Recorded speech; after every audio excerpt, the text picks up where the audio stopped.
In this video, we're going to cover some of the basic features of Canvas that faculty need to know in order to teach online. Canvas is our learning management system used for the University of Denver campus and the Anschutz Medical campus. To access Canvas, you can go to ucdenver.edu and click on Quick Links, and then you'll find a link to Canvas. Or you can go directly by typing in your web browser ucdenver.instructure.com.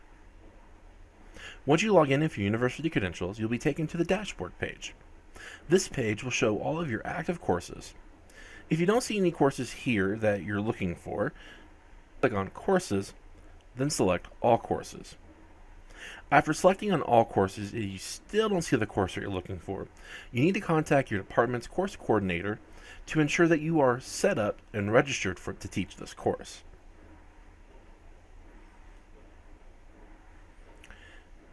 One of the useful tools that you have as a faculty member is that you can create a sandbox course. Consider this to be a practice course for you to learn the features of Canvas, or that you can use as a template for your courses. To create a sandbox, all you have to do is click on Account, and then you'll see a link down here for Create Sandbox. The way this link is created is you have to be listed as a faculty member in an active course in Canvas. So if you don't see this Create Sandbox course link, it means that you aren't currently listed as a faculty member inside of a course. In this situation, you need to contact the OIT service desk and have them request to have a sandbox created for you. For this, I'm going to go ahead and select Create Sandbox. This will create a blank course for me to go ahead and start working on some of the features of Canvas. Once the sandbox is created, it's important that I click on the Accept Invitation. This will place me into the course as a teacher. Now if I go back to my dashboard page, I will see this new sandbox course created. To access the course, all you have to do is select on it. I'm now into a blank empty course. Any course that's automatically created that you're enrolled into, there's a very good chance that it'll be blank just like this. What we're going to do here is we're going to actually take our ODE course template that has been created and import this into this course so that we have some things already created for us. In order to do this, we need to go to the Commons inside of Canvas. The Canvas Commons is a place where people can share course information and import them into the various courses. Canvas Commons is a place to where people can easily share the content they've created with others. In this situation, we're going to search for ODE course template. As you will see, I didn't even have to finish it, and the course template is already visible. I'm going to select it. And one of the top options I see over here is Import Download. I'm going to select Import. Select the course that I want to, which is a sandbox I just created. By selecting this, it means that I'm going to import this course template onto this course. Select Import into Course, and now the course template has been placed into this course. All right, let's go back to the dashboard page. As you'll see, the sandbox course now looks a little bit different. In order to get back into the course, I'm simply going to select the course and enter into it. Because of the template, the course is currently set to have a home page. As you'll see, this home page has some basic course information that you can easily fill out and change. In order to do this, as a teacher, all you have to do is select Edit. This will take you into a page that allows you to edit it. For instance, edit course names, I can change into here, Welcome to Canvas, and then I'll see a visual text editor that I can change. I can simply go through here, select the text that I'm wanting to change, and then add all the extra information here. One of the reasons why we've created this template is so that it's easy for you to change your information while providing some of the style and formatting we have already in place. So overall, it saves you time and effort, and all the basic necessities of look and feel are there for your students. Any items that you don't want to have here in the template, all you have to do is select it and delete it. And we're going to go into more information on this later. Once I've made all my changes that I want, all I have to do is hit save, and the page I just made the changes to has now been updated. One of the suggestions we make within organizing your course is to use modules. Modules are a great way to organize your content so your students can easily find it from week to week. To navigate to modules, simply go to the course navigation side and select modules. Out of the course snippet, you will see some example modules that we've created for you. One module area, one of the modules is resources. Here in each of these items, you'll see some pages that we've already created, as well as with a link to the Writing Center that provides great resources for your students.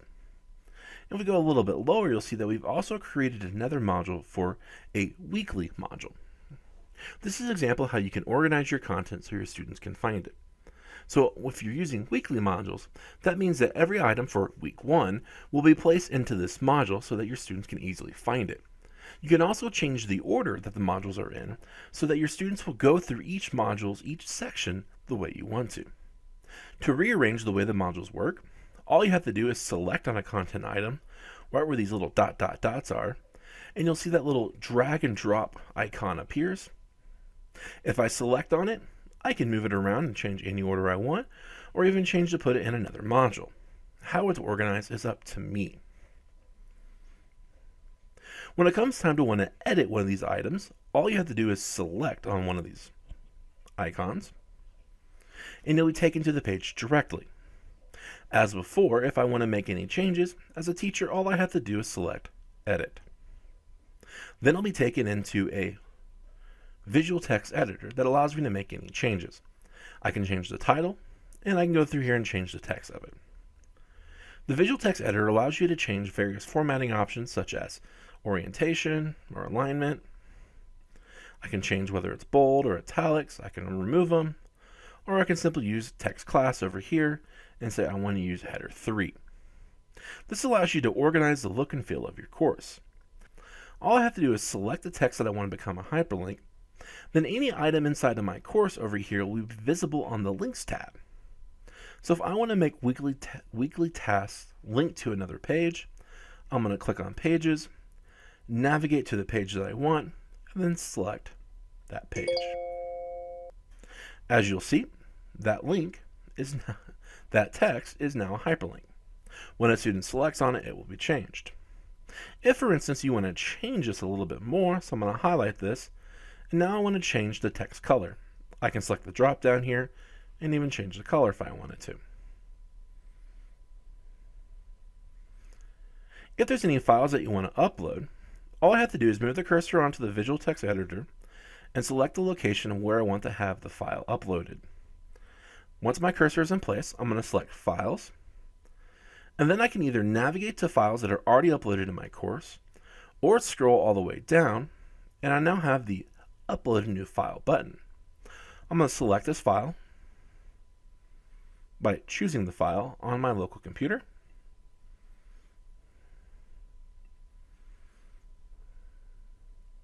Here's a course syllabus PDF example one I'm going to use, and then hit Upload. As you'll see, it provided a hyperlink to that file that I just placed right where my cursor was on the document. But let's go ahead and add something else as well.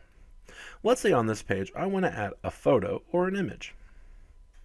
So I'm going to find where I want to place the image, have my cursor located right there. Then I'm going to select Images. I can either upload an image directly from my computer, or I have the option to search Flickr. When I'm searching Flickr, I will be searching the Creative Commons database of Flickr. So these will be photos that I'm allowed to use for free. For this example, I'm just going to search dog, find the picture that I want to use, and add it to my course. Once a photo has been added into my course, I can select on it and resize the photo as wanted. If I want, I can also change the alignment by moving the photo around on the screen.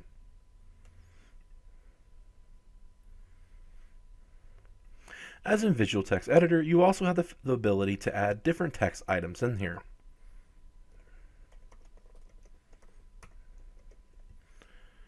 So to add a hyperlink in an old-fashioned way, I simply select URL and type in the website that I want to use. As you'll see on here, these visual text items are use similar icons to what you would find in Microsoft Word or other word processing programs. Once you have all this information located in the page that you want to scroll down to the bottom and hit save. The good news is the editing process with this visual text editor shares similarity with almost every feature within a canvas. So once you have the ability to edit pages, you're going to have the ability to do everything else inside of Canvas. Now let's go back to the modules page. Now that we're back at the modules page, let's start off by creating a new module from scratch. I'm going to scroll up to the very top where I see this plus module icon, select it, and this time I'm going to say week 2. Now if I scroll down, I currently see an empty week 2 module. In order to add content items to this module, I want to navigate to where the module is, and right here on the right hand side I see a plus sign. Select it, and this allows me to create an assignment, quiz, file, page, discussion, text header, external and external tools. For this example, I'm going to go ahead and create a page. Because I want to create a new page, I'm going to select New Page, and now I have the ability to name the page.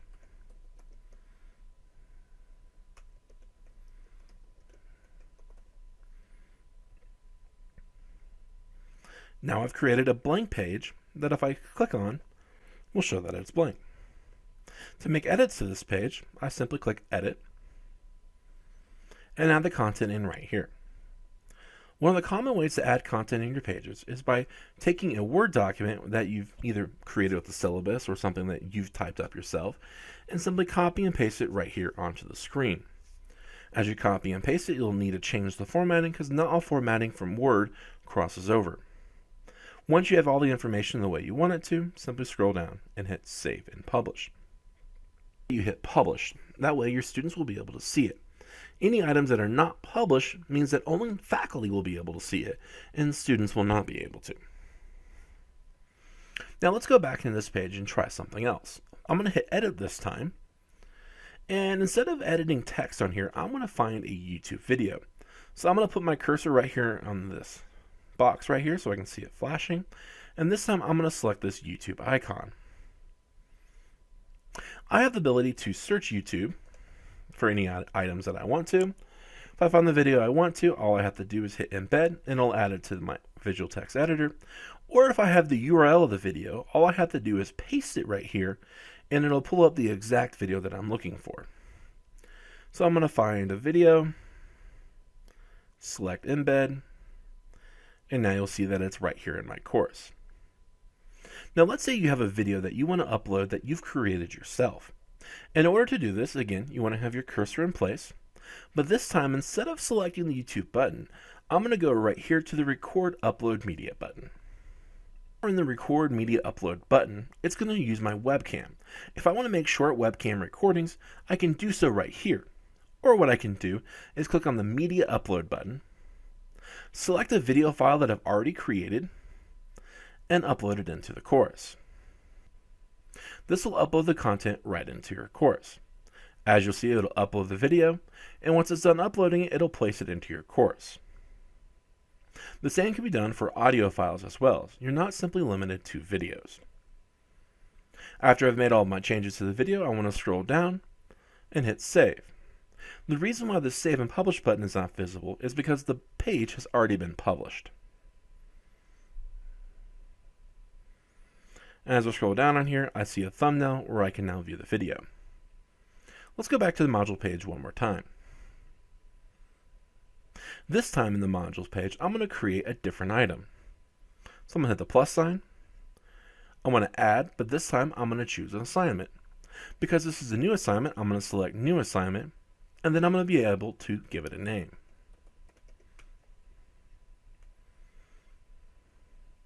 As you'll see, the page is currently blank and unpublished. So now I select it. And here's what a blank assignment looks like. In order to make changes, I'm going to select on Edit, and I'll see that same visual text editor. In this box right now, what you'd want to do is add the assignment prompt to this. And now we're going to get down to some of the settings that are just for the assignment. I'm going to be able to add the number of points I want to give for this assignment. I'm going to make it be 100. It's automatically going to be added to assignments as the assignment group. But then I have the ability to choose how do I want the grade displayed, as points, percentages, incomplete, complete, letter grade, and so on. It's recommended that you simply use points so that it's easy to understand all of the courses and all of the grades that you're entering by points so it's uniform across the board. However, it is up to you how you want to change it. Submission type. Now you have the ability to choose how you want your student to submit the assignment. Currently it's set to no submission, means that nothing will be handed in and it's just creating a column in the gradebook. If I click on the drop down arrow, I'll have the options to choose online, in paper, or external tools. What we're going to cover today is going to be online and on paper. On paper means that your students will be handing the assignment to you, so it only creates a column in the gradebook. Online means that the students will be uploading something into Canvas at this assignment prompt. Once I select online, I'll have the ability to choose what kind of entry it's going to be. A text entry, meaning using the visual text editor, like one you see right here. Or is it going to be a website URL where they go out and create a website and now they're just sending you a URL for you to view the assignment? This also can be used for Google Collaborate assignments or really anything that you can make online. Media recordings means they have to make a video recording and upload it to the website. Or file uploads, like a Word file or a PDF, or something that's going to be from a word processor, PowerPoint, Excel, and so on. You also have the option right down here to enable Turnitin submissions. Select File Uploads, and you want to have it search through a plagiarism detection program. Simply select Enable Turnitin Submissions. This allows Turnitin to scan all the assignments that you're uploading. If I select Advanced Turnitin Settings, I have the ability to change how it reacts. You can have the documents that students uploading go into a repository, or you can turn that off. One of the key advantages by having this turned off, if your students are returning in multiple assignments throughout the course of the semester, you don't want it to have it searched or saved into the repository every time. Otherwise, the next time that they submit this document, it'll match itself against the previous submission. You also can go through here and say, no, don't match bibliography information or quoted material. Just search other items right here. Just focus on the main parts of the paper, and that way it gives you a score and feedback. If I scroll down, there's also the ability to make it a group assignment or peer review.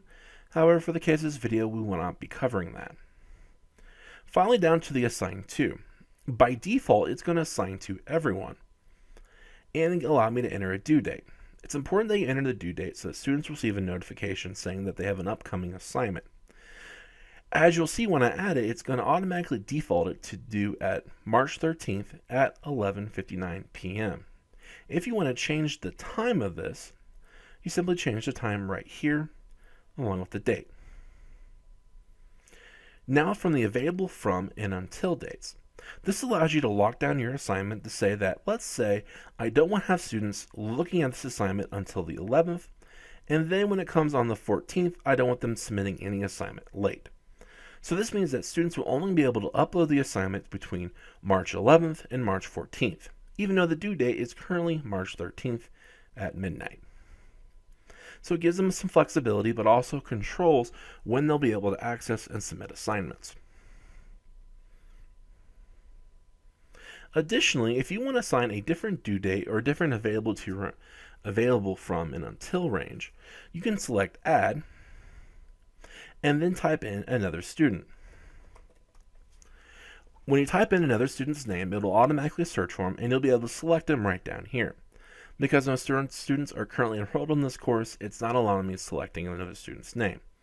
Then I can select that student and give them a different due date and available to and until range. And I have the ability to add this as many times as I want. So this way, if you have a student who needs a little extra time on a paper, you can easily make that change right here on the assignment. Once I've made all my changes to my assignment, it's important that I click Save and Publish. That way your students will be able to see the notifications and know that they have a paper to do. As you'll see on the summary page, it currently will show that there is It'll show the assignment prompt right here when you place it. It'll give you the points value. It'll allow you to upload a file and that the paper is currently being sent through Turnitin. Now let's go back to the modules page again. This time, instead of creating an assignment, I'm going to create a different item. I'm going to create a quiz this time. I'm going to select New Quiz and give it a name.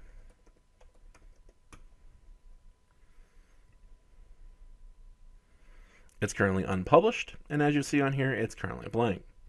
So if I select on it, I won't see anything here because it's blank, but I can go in and hit Edit. On the first page, it'll look very similar to what the assignments looks. I'll be able to put the assignment prompt right here, and then go through here and change the different settings. However, what has changed here is some of the things are going to be different because it wants to do it just for quizzes. For instance, I can shuffle answers. I can limit time someone's taking the quiz. I can limit the number of attempts that they're doing. So I'm going to go ahead and select Shuffle. Time limit will be 20 minutes. And they're allowed to take it multiple times, but I'm going to go ahead and cap it at 2. So what's going to happen is Canvas is going to automatically keep the highest score out of 2 attempts for the student to take it. In this section, you'll be able to see that the students can see the responses after they do it, or you can tell them no, don't show them the responses. So if I want students to not be able to see the responses once they answer them, I simply have to uncheck it, and they won't be able to see anything after they answer the score. If I want them to see feedback, I can actually choose, yes, I want them to see the correct answers, or yes, I only want them to see them once after the attempt. As a faculty member, you can choose how they see how they've done in the quiz. By unchecking this, they're only going to see the score of what they got right, not the questions they got right or wrong, just the overall score. Finally, the last quiz option on here is going to be show one question at a time. If you have a 20-question quiz and you want them to go one question at a time, you can select show one question at a time. If you want to have all 20 of them to load at once, then the student has to scroll down. You can leave it unchecked. This means that the moment they go into the quiz, they will see all the questions at once. You also have the ability to restrict access by using an access code. This is a secret code that you can enter on here, such as a password, so that you know that students are only accessing it when you want them to, or they're only access it when you give them the code. And finally, as this filter IP options, I don't recommend you using it, but what that does is it allows you to, for instance, say, I only want to have the campus IP addresses used, and if you want to have more information on this, you should contact the OIT service desk. And then finally, I see the assign to everyone. I'm going to go ahead and put a due date in there just so that we make sure that everyone gets the notifications. Now, what's different here is I want to actually build a quiz. So I'm going to scroll up and select questions. Then I have the ability to add new questions. On my first question over here, I have the ability, now that I'm on the question creating part of quizzes, I want to choose the type of questions that I'm asking. By selecting this drop-down arrow here, I can choose multiple choice, true and false, and so on. All these options that you can use within the quizzes. One of the things I like to point out here is when you do the essay question, it means that you're going to have to go back into your course and read over the essay and provide scores manually. Essay questions cannot be automatically graded. You have to provide that answer. So if you're looking for something that's automatically done, you want to choose multiple answers, fill in the blanks, true or false, or multiple choice. All these areas will make sure that you're getting the correct answers and they're graded automatically for your students.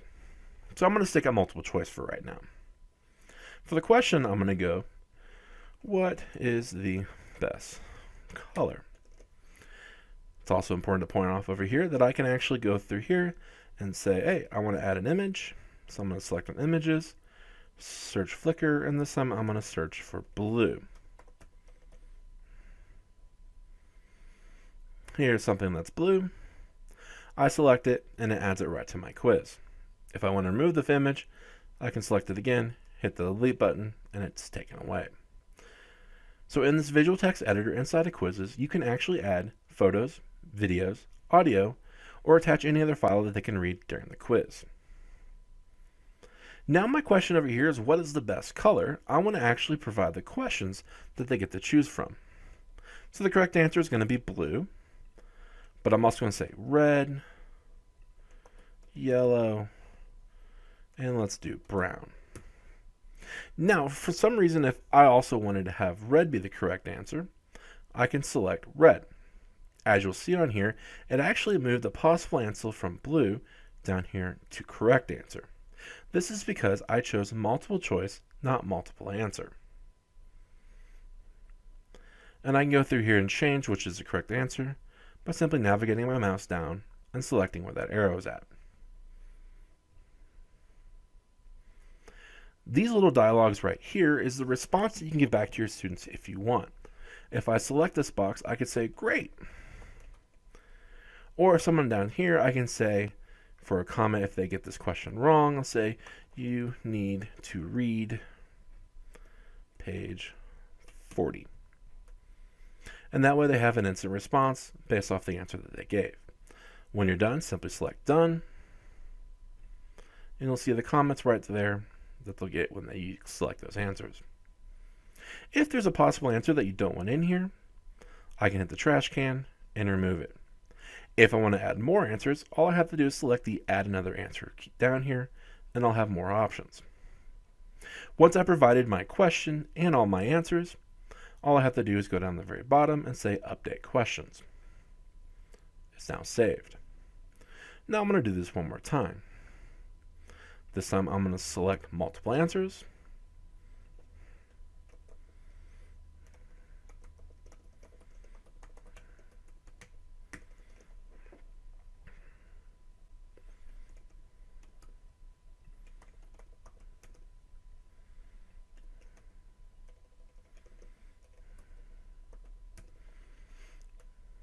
And because I chose multiple answers, I can go over here and select as many ones as I want.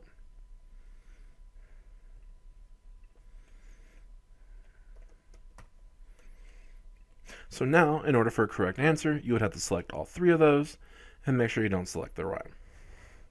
At the very top of the question box, you now see the ability to change the points for questions.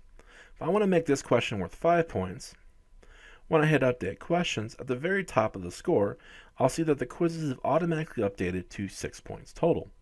1 question for the first one, 5 questions for the next one.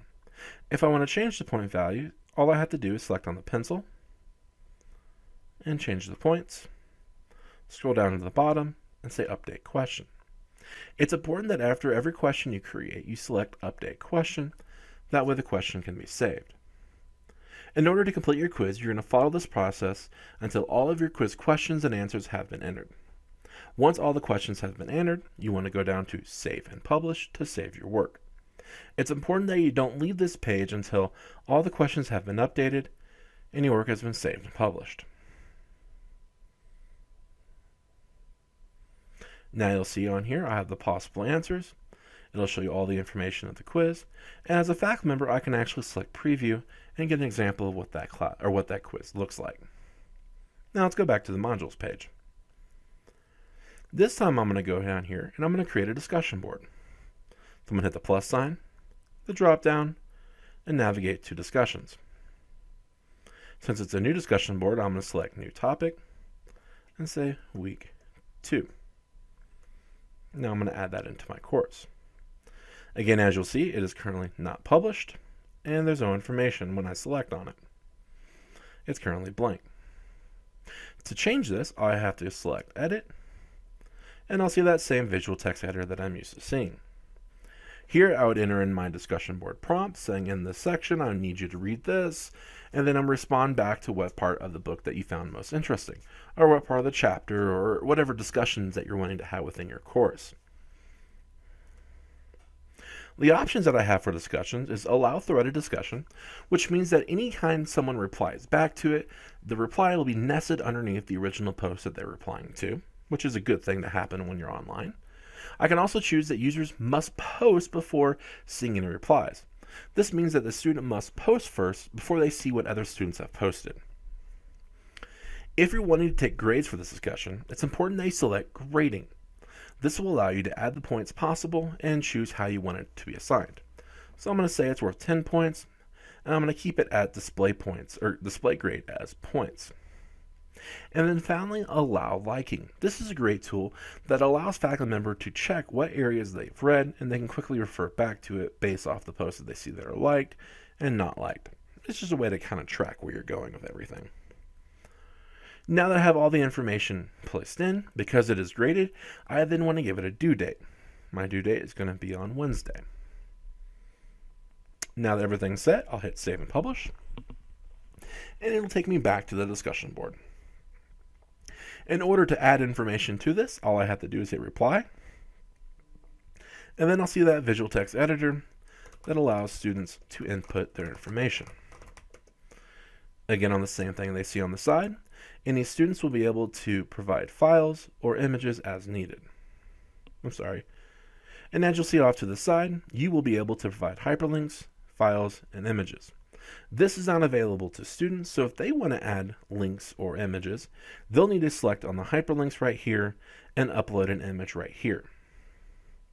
If they want to attach a file, they'll be using this icon right here to attach a file to the post.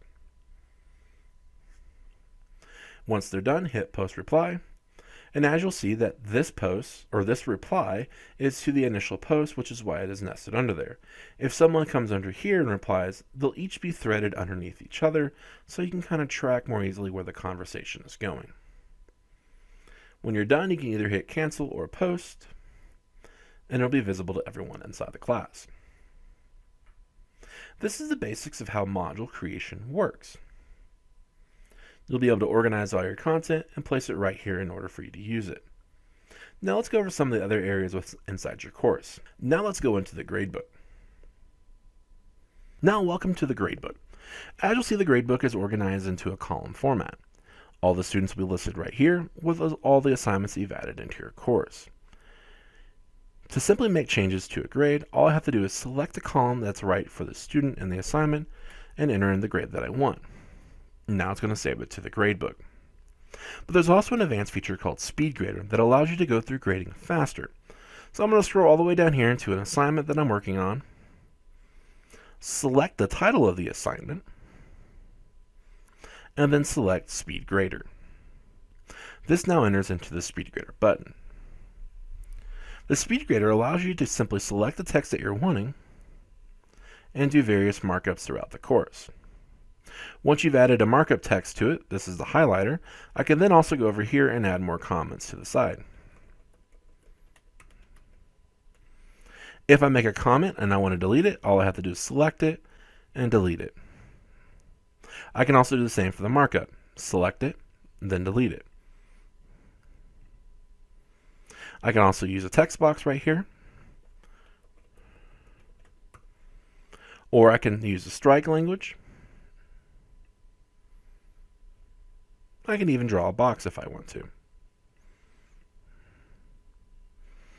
All these ways allow you to provide better feedback to your students while you're grading the paper, all in one easy-to-use location. Off to the side over here, you'll see some information about the assignment itself. For instance, when the assignment was submitted, and you'll see right here, if you had turned it on, this will show you the turned in score. By selecting on the score, I'll be able to see a detailed analysis that shows what the information is being plagiarized, why it thinks it's being plagiarized, and so on and so forth. One of the important things to point out here by plagiarism is just because the score is high, it could be because of formatting, so it's important to always take a look and do a more in-depth determination of why that score is there and if the paper is actually plagiarized. It's simply a tool to say, hey, there might be something here that needs your extra attention. If you want to download the document, all you have to do is select this little download button, and that'll download the document to your computer. Now off to the side, you have the ability to hit grade, and I can enter any grade that I want to. For instance, with this, I'm going to go ahead and say that it is a 70 out of 100, and the score has now been saved. If a rubric is available, I can select on View Rubric, and actually select, and I can move this over too, I can actually select on the item, and it'll auto-populate the score based on the rubric that I've entered. Hit Save. For more information on how to use rubrics, I'll refer you to the help information later. So now that I've entered in the rubric, I can now see the comments. I can provide rubric, the grade, and any comments that I want to students right here in this box. When I'm done, simply hit submit, and you'll now see that I have the comments, the rubric, and the grade, all visible to the students. When I'm done entering all the information, grading, providing the hyperlinks over here, or the markup text over here, to change to the next paper, all I have to do is hit this arrow right here, and it'll move on to the next student. Because this student currently hasn't submitted anything, I'm unable to do anything here, so I would simply hit 0 and hope the student will turn in the assignment late. In order to get out of this field, all you have to do is hit the assignment title, and that'll take you back to the main assignment page. A useful feature of the gradebook is that you also have the ability to send notifications to students. For instance, if I move to an assignment such as this right here, I can do the ... and say I want to message students who haven't submitted it, haven't been graded yet, saying I'm running a little bit late on grade, you should expect it by Monday. Or I can even say, hey, for everyone who scored less than 50%, I want to provide you an opportunity to redo this. Please do this by Friday. Otherwise, I can give you full credit. Otherwise, your grade will stand as it is now. What you want to send there is just quick and easy messages to provide feedback to your students. You also have the ability to click ... here and say, I want to go ahead and hide grades. The reason why you want to hide grades is while you're grading papers, you don't want to have your students receive notifications or updates while you're in the grading process. So by hiding grades, what I'm doing is I'm hiding notifications while I'm going through grading. So yes, I want to hide grades. This allows me to then go through, enter in all the grades for my students, and when I'm done and I want the grades to be visible, I click on the drop down and now say post grades. This will send a notification to everyone saying that the papers have been graded, and you now can go through and do it. Now you now view the papers.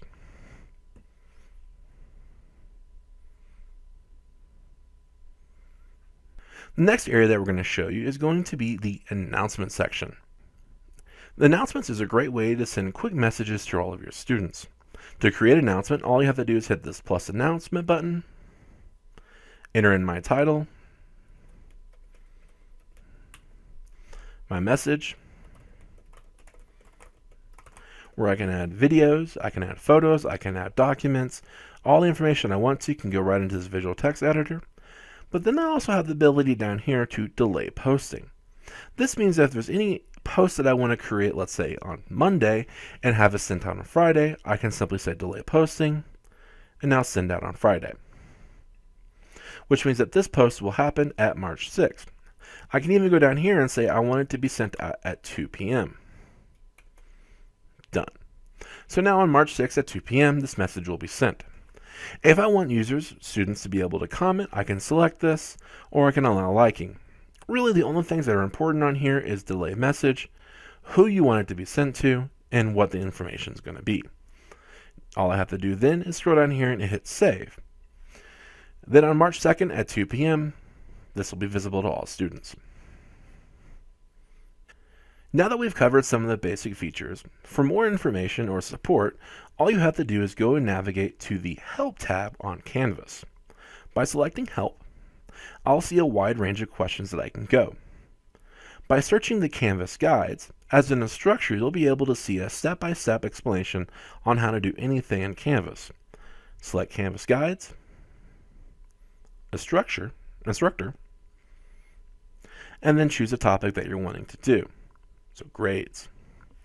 And now you'll see a list of topics that you can do, and they will show you step by step how to use the item what's inside of Canvas.